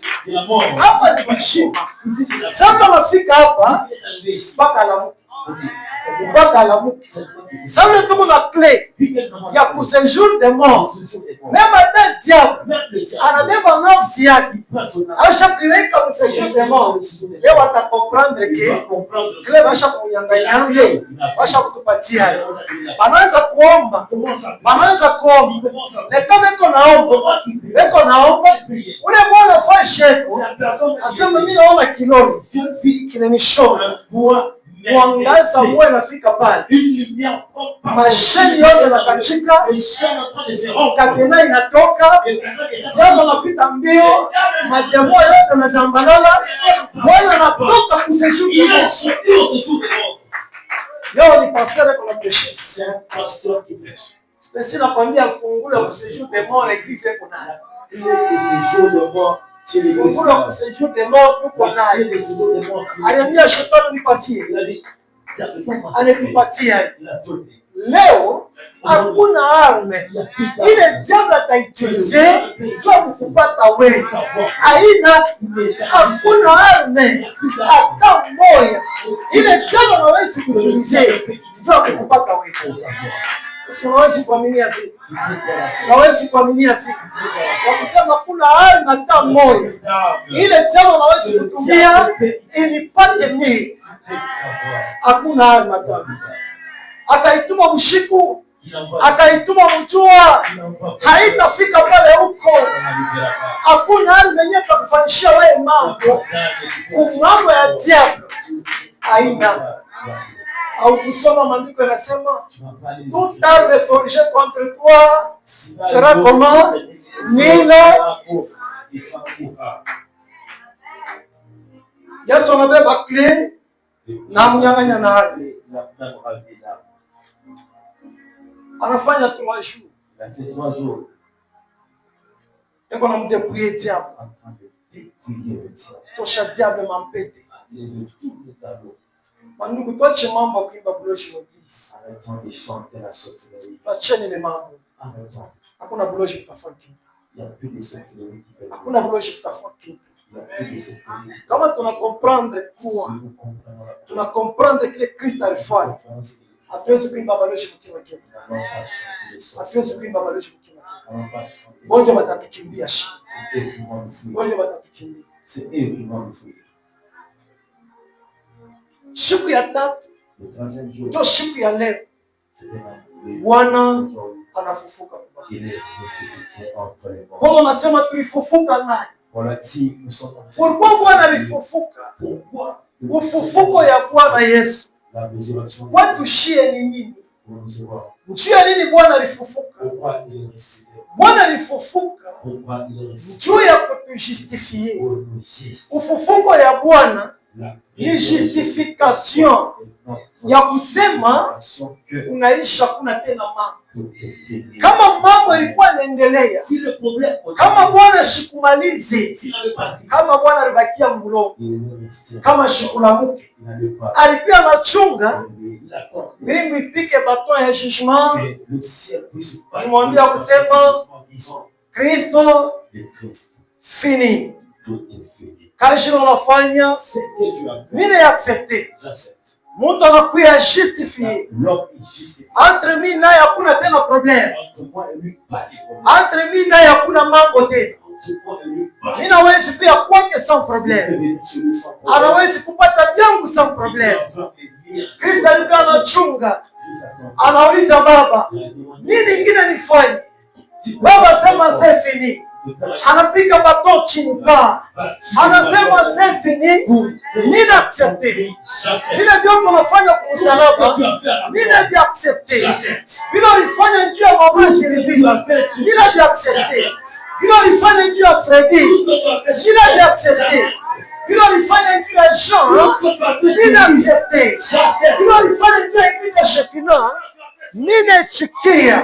Hakuna tena kingine. Tuingiza Shekina. Ile jambo unafanya kwa msalaba. Mimi chikia. Mimi chikia. Wala ni chikia. Kristo anaanza kutoka na shida sasa. Kristo alikuwa kwa kule, alikuwa shakushimama na shida pale shishima. Wale pale tuangalie. Nini ingine nabakia? Anaangalia anasema unaisha. Sasa ukabarudisha makarenye. Sasa wanamuka sasa. Wale wanatoka mkaburi na mtu wa sasa. Wale wanatoka mkaburi na mabasi mti wa sasa. Justifie. Hakuna wakubondane. Hakuna wakufanyishia kitu. Anakuwa justifie. Anakuwa wa sasa. Ana ule wa zamani. Anakuwa wa sasa. Analamuka naye, anatoka naye, anashimama. Bwana kubariki dada. Yesu anatoka naye, anashimama. Chunga nikwambie siri moja. Kama analamuka na wewe, analamuka na wewe, justifie, anatoka na wewe mkaburi. Wazie mshu, analamuka na wewe. Wakukufumbula, wanapia mambo. Même le diable hawezi kukujua tena. Même hata mtu hawezi kukujua. Naomba revelation. Kama ana revelation, hata kujua. Bwana kubariki sana.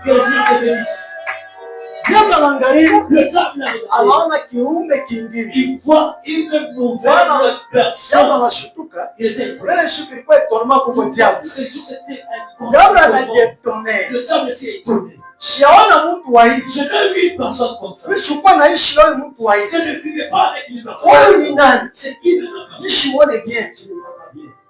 Mimi simuone quelqu'un en Kristo. Mtu yuko ndani ya Kristo. Quelqu'un qui est en Yesu anasema uko kwa dunia. Vous êtes sur la terre. Na hamuna kwa dunia. Vous n'êtes pas sur la terre. Uko ndani mwangu. Vous êtes en moi. Sasa diable anaangalia. Le diable ne parle. Anaona kivuli. Il voit l'homme. Na mtu asimuone. Il va Ni nani huyu? C'est qui même? Ni nani huyu? C'est qui?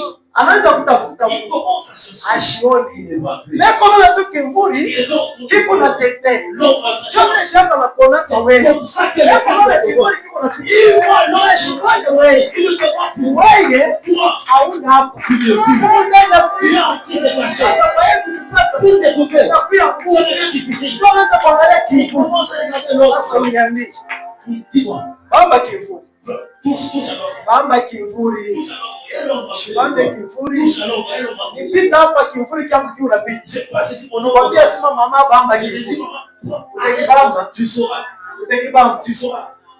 C'est ainsi. Voilà pourquoi Ndio wanasema kuku Pierre. Pierre est en train de dire, Diable le diable anabakia na makali sasa. est resté en Ndio colère. makali yake yanaanzia hapa. Maintenant, sa colère commence. Anaangalia sasa. Il est là. Huyo mtu La utamupata personne je.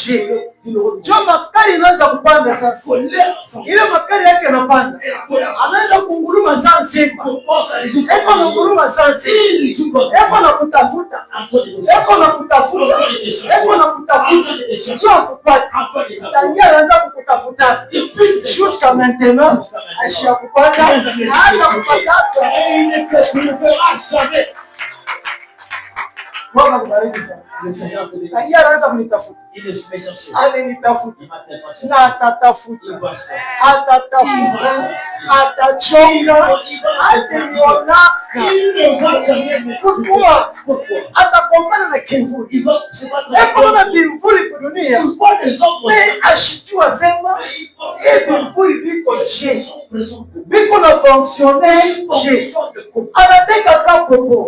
Kivuli kinapita pakapo. Kapopo katabamba kivuli shuka. Anateka hivi. Adika bamba kivuli. Mshayalo. Hawata unaka. On ne peut pas te voir. On ne peut pas te voir. On ne peut pas te voir. J'aime son dessin. Atakomana na kivuli. Kile jambo anakomana na kivuli. Hasta kuona. Chozi abata kuona. Hata wako mtoto mata kuona. Ni bimfuri mmoja tena. Eko naona ni bimfuri mmoja. Mais hawataona Mungu. Kubamba hivi. Watakomana na bimfuri.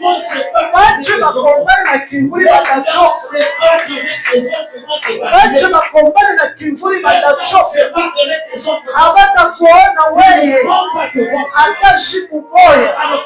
Siku moja mloji moja. Sasa nikozeka siku. Asema papa, sasa wewe uko je? Tunakutafuta, Mungu akubariki. Sasa tunakutafuta. Tunakutafuta. Atukupate. Uko je? Uko wapi? Bila muangalia. Ninasema viko nguvu hapo. Viko tu nguvu sana. Utakombana na kivuli utachupa. Amini tu. Amini tu. Utakombana na kivuli. Sasa mishina na boka. Na ushipia na boka. Ushipia na boka. Je voulais Pierre on a ça. C'est comme ça qu'il vient pas. Diable anaanza kurodea sans simba. Il tient le rôle soit Eko na kutafuta. Kile uko naongopa ni kongoloma kwake. c'est que tu prends Écrit changu wewe. son Papa changu wewe. Kile Mungu naongopa ni kongoloma kwake. c'est que vous créez. Hata naongoloma hasta kupata. Hata naongoloma mumbushi. Même si Hasta kupata. dans le Lala tu wako kimya. Hasta kupata. Hata naongoloma muimbwa. Hasta kupata. Hata niingia mpenzo.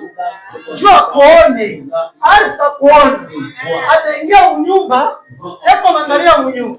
Hasta ona mmuntu. Atatoka nenda. Atakutafuta kukashi. Hasta kupata tena. Ataanza kukombana na kivuli. Ushakuwa mtu mwingine. Hauna tena ule alikuwa anaona. Ushakuwa mtu mwingine sasa. Wala niona ile nati. Jamaa anashtuka. Anaona ile nati. Diable anashtuka. Sasa anaanza kutafuta ile nati. Na leo niko nakwambia hii diable ayapataka ile nati ngambo yake. Nasa kupata. Sasa pourquoi Bwana alifufuka? Bwana ametujustifier. Il nous a justifié. Alibeba condamnation yetu. Tunabakia libre. Juu ya nini Bwana alibeba ile condamnation?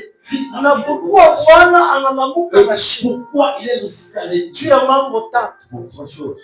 Ile banatukia mtusomea. On vient de lire. Romains 5 verset 1 jusqu'à 2. Romains 5 verset 1. Mambo ya kwanza. Le premier problème. Étant donné justifié par la foi, Aha.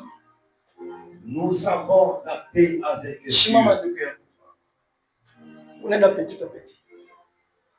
Bwana anatujustifie. Il nous a justifié. Tunafufuka naye leo. Nous sommes restés. Leo ni siku yangu ya justification. Aujourd'hui, c'est le jour de ma justification. Kumbele ya Mungu, Devant Dieu. kumbele ya bulongo wote mshiko. Devant toute la vie. Niko justifié. Je suis justifié. Shina tena na condamnation. Je ne plus de cause. Sasa niko justifié. Je suis justifié. Entre mimi na Mungu Entre moi et Dieu, kunakuya mapatano. il y a la Leo ni relation. siku yangu Aujourd'hui, c'est mon jour. ya kuingia mapatano na Mungu wangu. Niko na Mungu mapatano. Entre mimi na Mungu Dieu. unakuya salama.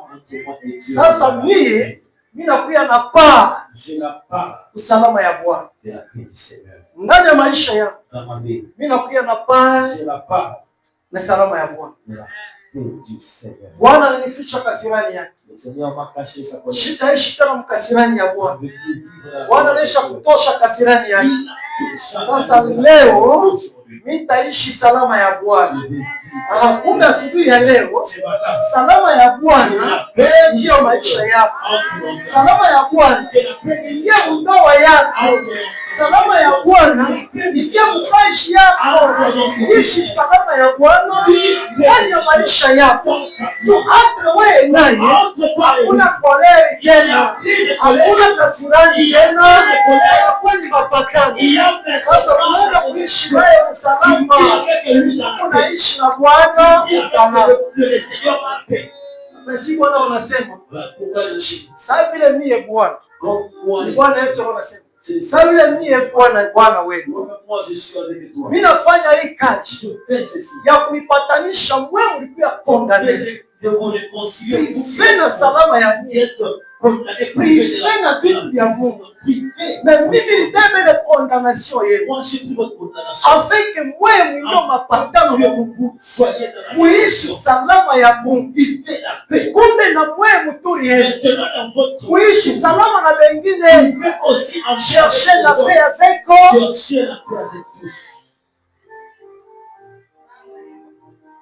Bwana anakurumia wewe, anaiba condamnation. Alibarula ni vibaya ngapi? Mtu akiwa kondane yamo banakurumia manzambi yako yote, ubaya wako wote, na bule bulifanya Adam. Tuende kubankambo ile mabaya yote yalianguka kwa kichwa chako. Shinoba mkambo anako mkambo ule wa mkambo anako. Sasa kama Mungu anasema mapiniri kule kubaya baone mkambo, hasta piniri wa shakufu atapiniri wewe huko mshapinyo toa. Donc ile mabaya wale ba mkambo wale wote ile pinisho huko utapata leo. Sababu wewe unaishi leo, anasema sababu wewe unaishi sababu tutakupiniri haiko njoo ulifanya ngosi. Ninakumbuka kibaya kile mkambo yako alifanyisha hata ule dada. Sasa ule mkambo wako alifanyisha ule dada kibaya. Sasa kile kibaya kitakurudilia wewe. Wewe unaanza kujipoze question. Basi mambo yanifikia, je, usibebe kitu cha mtu? Sasa wewe au kubebe kitu cha Mungu. Sasa vile ule aliliaka mimi chungake ile mambo. Sasa leo ninakumbuka ushikie mlomba ule mkambo wako alifanya. Anevele mambo hanakwenda. Sasa ole ile mambaya yote. Ole usibi. Pinisho ya mkambo wako kama ni Kanyeva. Mkambo wako kama ni Ilunga. Mkambo wako kama ni Solange. Mkambo wako kama ni fulani. Wale bankambo. Usibiri ile pinisho. Bwana anaitosha ile condamnation yote. Afin que wewe usisibiri ile malédiction. Sasa nakwambia wewe, kitakukuia wewe nguvu kurumia mtu mwenzako na kuishi naye usalama. Ni kinini? Napenda Bwana kurudishia. Napenda Bwana kurudishia. Ushike vile vinekalaka. Ushike vile vinekalaka. Kama uko mzuri vile huko ni Mungu. Ni Bwana Yesu abebe ile condamnation. Kama Bwana Yesu ashibebe ile condamnation. Na pengine kumancha kupasha kwa vile. Wewe kupasha kwa mancha kwa. Mais uzuri wake anabebe ile condamnation. Ona bote anakupatia. Sasa wewe unashinda kuhurumia mtu mwenzako na kuishi naye na salama chini. Kumbe leo sasa Bwana anaiba condamnation hii. Tunakuwa msalama na Mungu. Twende tukaishi salama kwa nyumba yetu. Twende tukaishi salama kwa society. Twende tukaishi salama partout.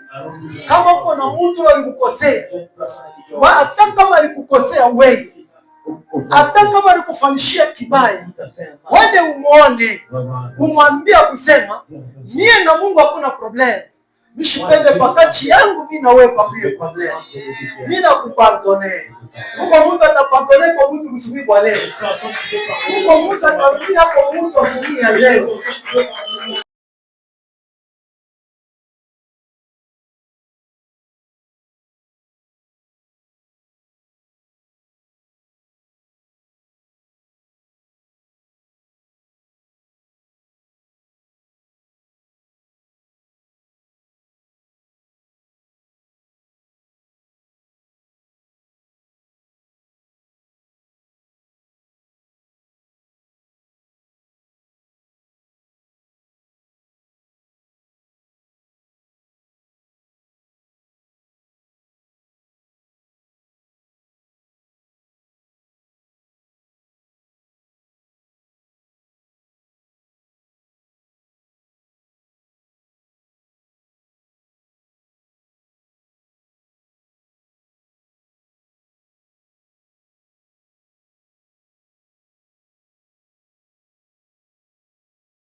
C'est puisque Christ a été justifié.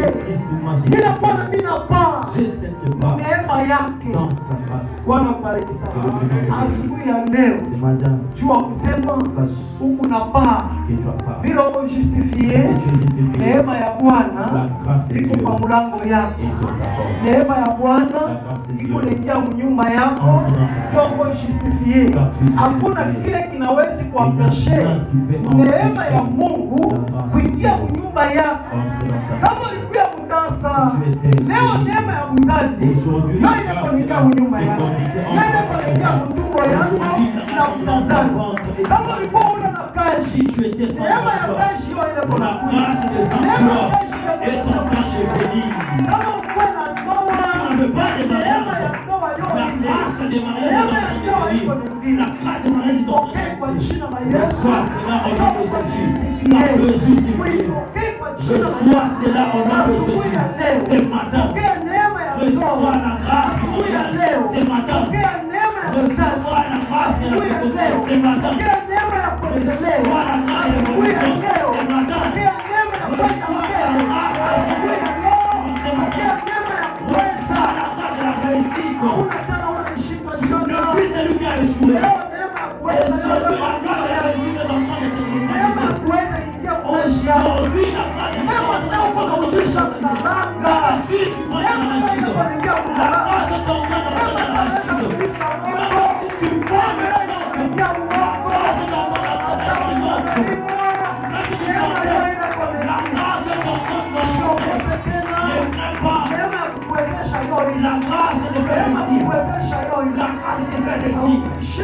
Tu n'as pas le choix.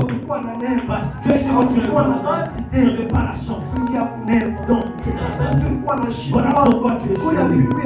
C'était difficile. C'était difficile de manger, de scolariser, de payer le loyer. Ce matin, Jésus entend la grâce de Dieu. La grâce de Dieu. La grâce de Dieu. Tes enfants ils ne vont pas étudier par ta force. Ils ne vont pas étudier par ta force. Ils vont étudier par la grâce.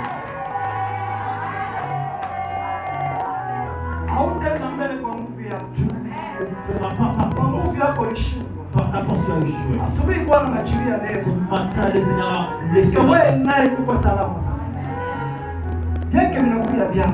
À nous, ça déjà. Il a laissé la grâce.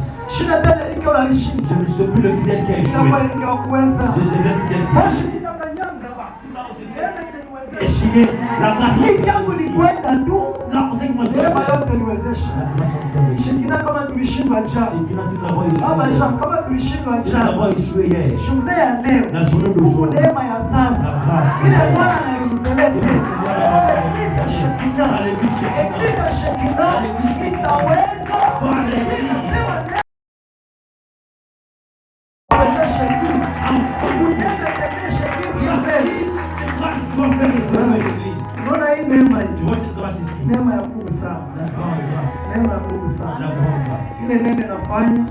La Baba anafonde, le Père a fait. watoto wasambalishe sasa.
Il ne faut pas trouver par Neema ndio itababeba. Na wewe mwenyewe utajiuliza, anafika pale je? Neema itamfikisha. Sema neema itanifikisha. Sema neema itanifikisha. Sasa ndio vinajua kwa pande haya. Nene kanisa. Kama ndio anakucheka sana ngasa. Okay, kama kule kakafanje, kakafika pale je. Mwambie nene tatimisha. Neema niko justifié. Je suis. Haina ndio ukikala hivi hapa. Niko justifié. Ya kwanza naishi salama na Mungu wangu. Mimi na Mungu hakuna problem. Mimi narudia. Ya pili, Bwana mnibelee uwezo yake. Hapa mimi nataka kuishi leo. Nataka kuishi leo. Nataka kuishi leo. Kama nisha kufunga. Mambo ya tatu. Nasema nini? À qui nous devons d'abord y par la foi accès à cette grâce dans laquelle nous demeurons fermes et nous nous glorifions dans l'espérance de la gloire de Dieu. Bwana kubariki sana. Haiko tu Bwana libere neema. Bwana nipatia tena. Le Seigneur a encore donné tumaini ya utukufu. L'espérance Bwana kubariki sana. de la gloire. Ile utukufu nipoteza. Si tu perds la gloire que tu as perdue, Inarudia tena. Inarudia tena. Bwana anarudisha. Le Seigneur a Ile utukufu ilipotea. la gloire que tu as Bwana perdue. anakurudishia. Le Seigneur a Mara nyingine peut-être kupotesha na heshima. tu as perdu Bwana le anakurudishia respect. heshima. Le Seigneur Wanakuchagula sana. Wanakona mtu ule. Wanasema yeye ndio anamshindwa. Wanasema yeye ndio wa hivi. Sasa Bwana anakurudishia utukufu. Kuanzia hapa jua sema utatembelea utukufu wa Bwana. Bwana ameshatana utukufu kwako. Utaleonete. Utaleonete. Utafanya kushindia ndio kufanya jana. Utukufu ya Bwana utakufunika. Utafunika nyumba yako. Utafunika watoto yako. Utafunika kazi yako. Naweza kusimama juu pale huko. Simama juu. Corinthiens 11, verset 28. Kwa maana Avec raison, haya ndiyo mafundisho niliyopokea c'est l'enseignement que nous avons reçu kutoka kwa Bwana, venant du Seigneur. nami niliyoyatoa kwenu. Moi qui s'offre à vous. Katika usiku ule Dans cette nuit-là, Bwana Yesu alipotolewa, le Seigneur lui-même s'est livré. alitoa mkate Il a offert le pain na alipokwisha et il a terminé. akashukuru Mungu. Il a béni le Seigneur.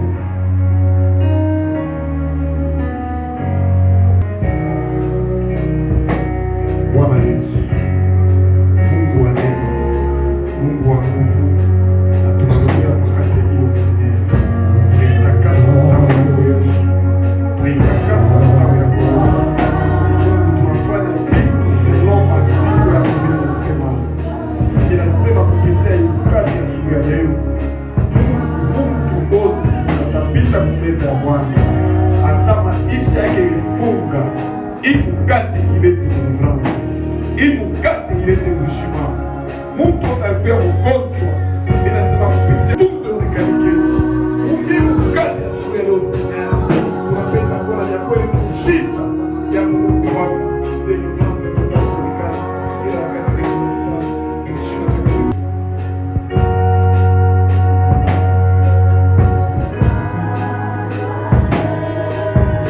Kisha kushukuru Après avoir rendu grâce à Dieu, akaomega il a pris, akisema, il a dit, wewe ni mwili wangu prenez ça, c'est mon corps unayotolewa kwa ajili yenu. qui est offert à cause de vos péchés. Fanye hivyo Faites ceci kunikumbuka. pour me rappeler de moi. Vile vile nyuma Tel que comme ça, ya kula à manger, akatoa kikombe et il a pris la coupe. na kusema, Il a dit, kikombe hiki la coupe ici, ni agano jipya c'est la nouvelle la alliance Mungu à mon sang. linao Faites ceci. hakikisho Cela donne kwa njia ya damu. par le sang du sang. Fanye hivi Faites ceci kwa kunikumbuka. en mémoire de tout.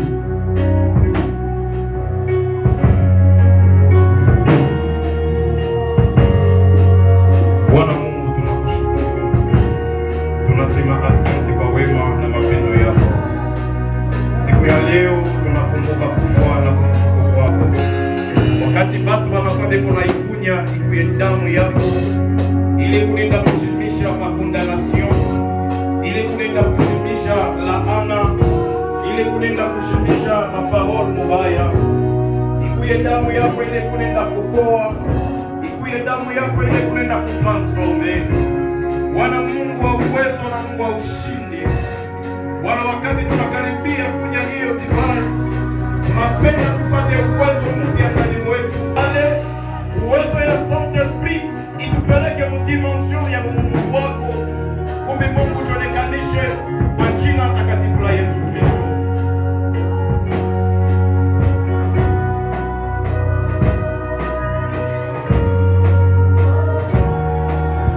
Akasema mfanye hivi kwa kunikumbuka. Il a dit, faites ceci en mémoire de moi. Kila mara mnapokuniwa, À chaque fois que vous allez prendre cette coupe, kwa sababu car kila mara à chaque fois unapokula mkate vous huu mangez le pain na ici kunywa kikombe hiki, et prendre le, unatangaza kufa vous annoncez la mort kwa Bwana du Seigneur mpaka jusqu'à atakapokuja. qu'il reviendra. Wakati tuko nakula tunakunywa, Moi que nous mangeons, nous buvons, tunakuya bandeni kunatangaza Bwana Yesu, nous avons une dette d'annoncer le Christ. tunakuya baevangeliste Nous devenons des évangélistes, wakwenda kutangaza habari njema, d'aller annoncer, kuingia mabarabara, d'entrer dans des kuingia routes, mafamili yetu, dans des familles, twende tukamtangaze Bwana Yesu allons annoncer mpaka Jésus siku atakuja. jusqu'à son retour. Tunakaribisha papa, Nous appelons l'ange de l'église